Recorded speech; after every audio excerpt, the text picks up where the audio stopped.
Hey, welcome back to Cleftlan Nights, the never-ending gaming story that takes place in many alternate worlds.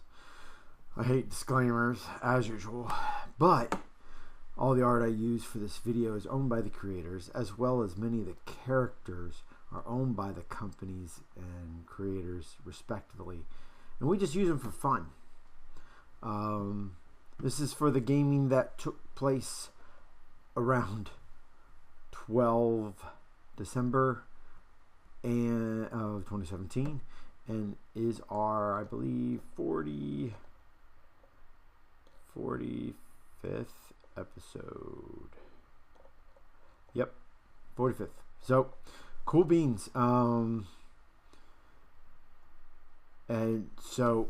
this was actually, most of the gaming was done face to face, and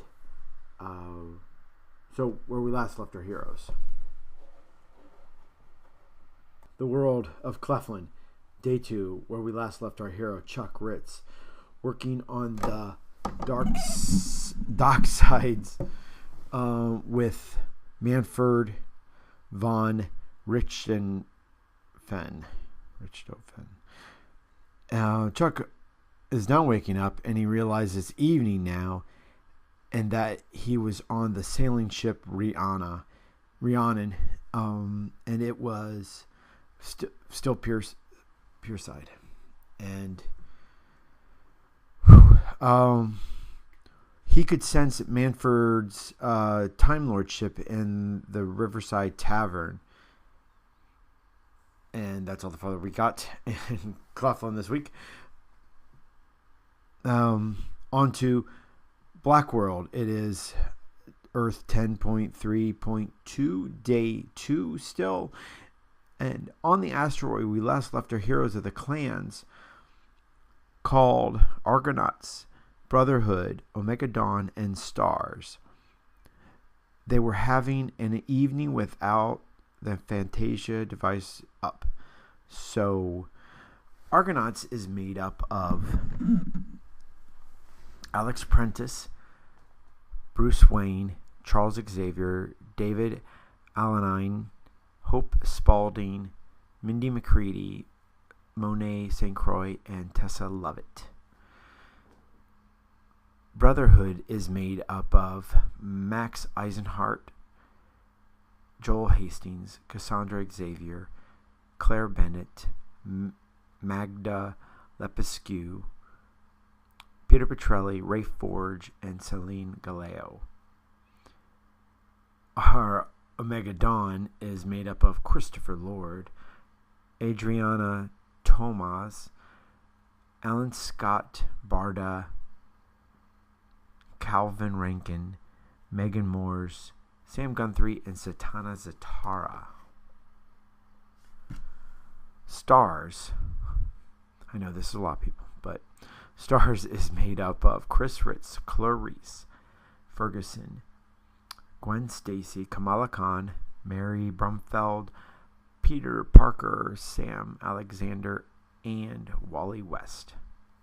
So Stars was returning from exploring the asteroid outside, flying around, and they returned to the Tropicana to play cards, mostly like Uno's, apples. They're building relationships by experiencing mutual successes, sharing, hey, you won, and they're getting more familiar that way. Some of the Brotherhood and Argonauts continue to watch Bruce and Max play chess, where Max loses most of the matches, but he's beat Bruce a couple of times. Last week, Alex and Hope were, making out in the pool alone, and they still are spending a lot of time alone together. Ray and Peter Petrelli were inventing a tech that shuts down the rooms upon request from telepathic connections. Everybody's like individual worlds, if you will. Being in a room, nobody else can contact you telepathically, or you don't connect. And the benefit has actually been finished by them this episode that we were recording for. And several Argonauts choose to couple or become couples. Alex and Hope, David and Mindy, Charles and Monet, Bruce and Tessa, and they go to their rooms telepathically disconnected. So they get more privacy, not like before when they were on their lightning ship and things weren't so disconnected.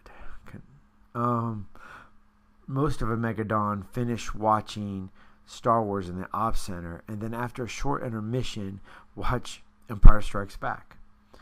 And later, others like Cassandra, Claire, and Peter Petrelli join Megadon to watch the Return of the Jedi afterwards.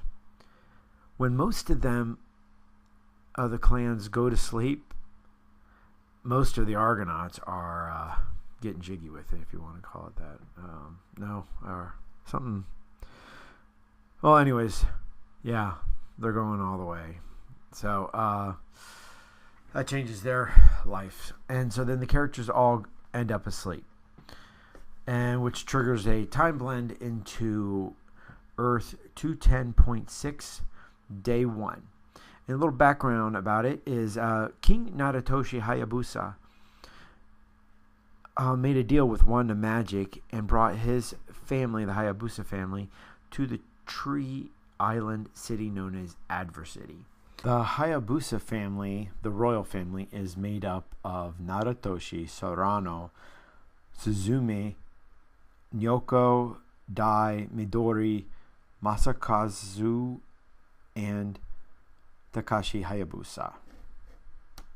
Yeah, I created this world a while ago, and it's more of a willpower thing, but Wanda's using it for some background stories and other experiences. Well, anyways, the Hayabusa family dominated and manipulated the city to their whim, and beginning to bring individuals there to support their dream. Basically, Wanda gave them a list of people, and then they started pulling these people. And Bruce Wayne was first. He was brought by Nyoko's magic. Takashi tells Bruce that he is here to be the King's Batguard commissioner. Yeah, Bruce Wayne, a commissioner, but of the Batguard. It's different than the other Earth 6 version of this world, but that's another story. Unknown to Takashi is that Bruce is being controlled by Alex Prentice. Yeah, it's a little bit different. The players are coming into some of the males on their team. Lincoln March is also brought to the Acorn. And Bruce takes a flying disc from the Acorn, which is also the Royal Palace and the center of government, to the Pine Cone. It's a giant tree. This is what we're getting to. If you have questions about it, leave a comment. To the Pine Cone, which is the center of law enforcement. Shortly after he departs, Wally's West is brought to the tree by Nyoko. Wally's West parents, Rudolph and Mary West, and Aunt Iris, are also brought to the tree, much to Wally's dismay. Takashi informs Wally that he will be the official messenger for the king. Wally meets King Naratoshi, who sends Wally throughout the city, checking it out. And Wally can actually run around this whole thing very quickly, where most people won't be able to travel. It's a three-dimensional city, and they're way up in the top, and there's people who live clear down the bottom and even underground. So, different parts of the city. Alan Scott then is pulled to the tree by Nyoko again, and to be the general of the armed forces. Bruce, Wally, and Alan meet at the Pine Cone. And that's the gaming for that world. And then we go to Earth 10.3. It's still 30 May 1993. And where we last left our heroes on Bella Danico, the teams Infinity and Pantheon are preparing for Tempest and Rogue's wedding. Pantheon is made up of Carter Ritz, Gray Ritz, Xander Prentice, Tempest Odinson, Rogue, Holly Day, Megan Morris, Sam Corso, and Cindy Moon. Infinity is made up of Frank Corso, Zana, John Jones, Hercules, Owen Reese, Lenia Petrovna, and Merlin. Frank is notified that the Titans were arriving at the launch pads, and the Titans are made up of Monica Cerbella, Angelica Jones, Billy Batson, Jamie Madrox, Cara Zarell, Peter Parker, and Priscilla Katian. Frank and Xander offer to escort the Titans, which is a really nice thing to do, to the cathedral in Tranquilidad, which is where this wedding is going to be happening. After they arrive, Tempest's parents, Odin and Frigga, and his brother Thor arrive via the only time spot on the island, Carter. Carter lets them in, and Thor warns Carter of Loki's imminent arrival, and Carter soon turns off his time spot ability. Tempest meets with the Titans in front of Herc's hideaway, and then soon meets his father, mother, and brother. Sam and Cindy, meanwhile, down in Tranquilidad, escort Rogue's father, quote unquote, and Irene to the cathedral.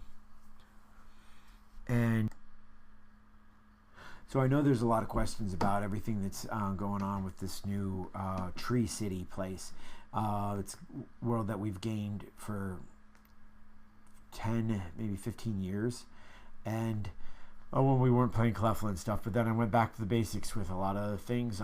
Frank brought us back to playing 10.3, and so this is where we are now in our gaming, and there's a little bit of sending these characters from 210, sending them in their time blends to old places that were gamed previously. So that's a big deal. So if you like or have any more questions, leave a comment below. If you like our content, hit like, a little thumbs, and there's a little bell if you want to get notifications from whenever I make a post. And subscribe to the my site and advise it to your friends, and that would be great. So have a good time out there, and don't freeze in the snowbound world that we're in right now.